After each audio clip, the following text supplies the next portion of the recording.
সম্মানীয় DY চন্দ্রচূড় তার নেতৃত্বাধীন যে বেঞ্চ, সেই বেঞ্চ ইতিমধ্যেই ঘোষণা করে দিয়েছে যে ইলেকটোরাল বন্ড অসাংবিধানিক। 2019 থেকে 2020 সাল 6,986 কোটি টাকা, মানে প্রায় 7,000 কোটি টাকা বিজেপির পার্টি ফান্ডে ঢুকেছে। একা প্রায় 7,000 কোটি টাকা ইলেকটোরাল বন্ডের মাধ্যমে।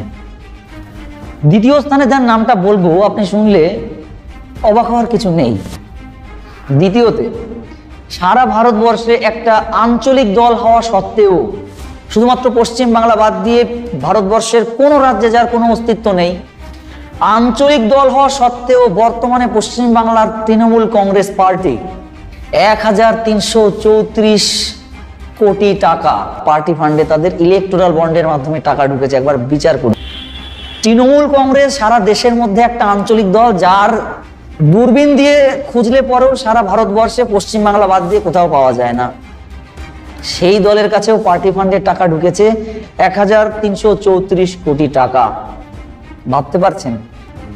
মানে কংগ্রেস একটা সর্বভারতীয় দল হওয়া সত্ত্বেও কংগ্রেসের চাইতেও বেশি ইলেকটোরাল বন্ডের মাধ্যমে টাকা নিয়েছে তৃণমূল কংগ্রেস আঞ্চলিক দল। কংগ্রেসের টোটাল ইলেকটোরাল বন্ডের মাধ্যমে টাকা ঢুকেছে 1,334 কোটি টাকা, সমান সমান তৃণমূল কংগ্রেস এবং কংগ্রেসের। তৃতীয় স্থানে রয়েছে ভারতীয় রাষ্ট্র সমিতি BRS, তারা নিয়েছে 1,322 কোটি টাকা ইলেকটোরাল বন্ডের মাধ্যমে। এটাও একটা রিজিওনাল পার্টি।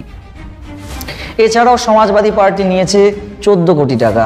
এছাড়াও আরো অনেক ডেটা রয়েছে, আমি পুরোটা বলতে গেলে ভিডিওটা অনেক বড় হয়ে যাবে। যে কটা ডেটা বা যে কটা পার্টির নাম আমি যত টাকা বললাম, একবার হিসেব করুন কত টাকা হয়। এই টাকাগুলো কোথা থেকে এসছে, কিভাবে দিয়েছে, কে দিয়েছে, তার কোনো হদিশ নেই। যে কালো টাকা নিয়ে আমরা এত বছর ধরে লড়াই করছি, প্রধানমন্ত্রী নরেন্দ্র মোদী যে কালো টাকার দোহাই দিয়ে ক্ষমতায় এসেছিলেন 2014 সালে, প্রধানমন্ত্রী নরেন্দ্র মোদী যেখানে সেখানে যার তার ঘরে, যে কোনো রাজ্যে, যে কোনো স্টেটে বিভিন্ন রকমের তার এজেন্সি রেড করছে, সেই পার্টিতে সবচাইতে বেশি ইলেকটোরাল বন্ডের মাধ্যমে টাকা ঢুকেছে। এই টাকা দেয়, কোথা থেকে দেয় তার কোনো ডিটেলস নেই, কোনো রসিদ নেই, কিছু নেই।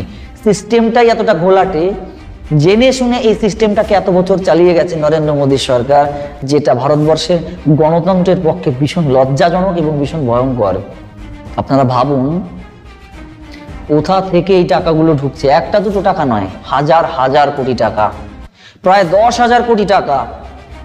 Supreme court of India SBI কে আচ্ছা মতো সার্ফ, সাবান, সোডা, লাইজল, ডেটল, সুদল সমস্ত কিছু দিয়ে ধোয়া শুরু করেছে, এখনো ওয়াশিং চলছে। সুপ্রিম কোর্টের উপরে আমার এই ভরসাটা আছে ভারতীয় নাগরিক হিসেবে, যে সুপ্রিম কোর্ট অবশ্যই এর শেষ পর্যন্ত পৌঁছবেন।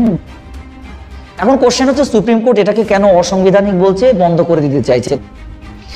এটার কোনো ট্রেস হয় না, এই টাকাকে ট্র্যাক করা যায় না, কে দিচ্ছে, কত টাকা দিচ্ছে, কোথা থেকে দিচ্ছে, তার কোনো হদিশ পাওয়া যায় না। এই টাকা পাকিস্তান থেকেও আসতে পারে, এই টাকা চায়না থেকেও আসতে পারে, এই টাকা আমেরিকা থেকেও আসতে পারে, এই টাকা আফগানিস্তান থেকেও আসতে পারে। দেশের ক্ষতি করার জন্যও টাকা দিতে পারে কেউ। কোনো পলিটিক্যাল পার্টিকে কেউ দেশের বিরুদ্ধে প্রভোগ করতে পারে, যে আমি আপনাকে পার্টিকে এত টাকা দিচ্ছি, আপনি দেশের বিরুদ্ধে এই আন্দোলনগুলো চালিয়ে যান, ফেক আন্দোলনগুলো চালিয়ে যান। যেমনটা কিছুদিন আগে কৃষক আন্দোলন সম্পর্কে এই কথাগুলো উঠেছিল, অভিযোগগুলো উঠেছিল, যে বাইরের থেকে বিদেশি ফান্ডিং আসছে, তারা এই ফান্ডিং এর মাধ্যমে টাকা পাচ্ছে এবং তারা এইভাবে জোর করে ভারতের বিরুদ্ধে অসাংবিধানিক কিছু আন্দোলন গড়ে তোলার চেষ্টা করছে। আমি জানি না এটা কতটা সত্যি। এই সমস্ত স্ক্যাম বা এই সমস্ত বিভিন্ন রকমের দুর্নীতিগুলোকে বোঝার জন্য একটু শিক্ষিত হওয়া প্রয়োজন রয়েছে সাধারণ মানুষের, নাহলে কিন্তু বিপদ বাড়বে দেশের পক্ষে এবং দেশের নাগরিকের পক্ষে। আর ভিডিওটা ভালো লাগলে প্রচুর প্রচুর প্রচুর পরিমাণে শেয়ার করুন, কারণ এই তথ্যগুলো আমাদের পশ্চিমবাংলায় বিশেষ আলোচনা হচ্ছে না, কোনো ইউটিউবার এসব নিয়ে কথা বলছে না, গুটি কয়েকজন ছাড়া। তাই আপনাদের সাপোর্ট খুব দরকার মানুষকে সতর্ক করার জন্য। আর এই ভিডিওটা যেন প্রত্যেকটা বাঙালির ঘরে ঘরে পৌঁছয়, আপনারা একটু দায়িত্ব সহকারে ভীষণভাবে সাপোর্ট করুন, সাবস্ক্রাইব করে পাশে থাকুন, প্রত্যেকের সঙ্গে শেয়ার করুন, লাইক কমেন্ট শেয়ার করতে ভুলবেন না। দেখা হচ্ছে পরবর্তী ভিডিওতে, ততক্ষণ সকলে ভালো থাকুন, সুস্থ থাকুন। জয় হিন্দ, বন্দে মাতরম। ধন্যবাদ।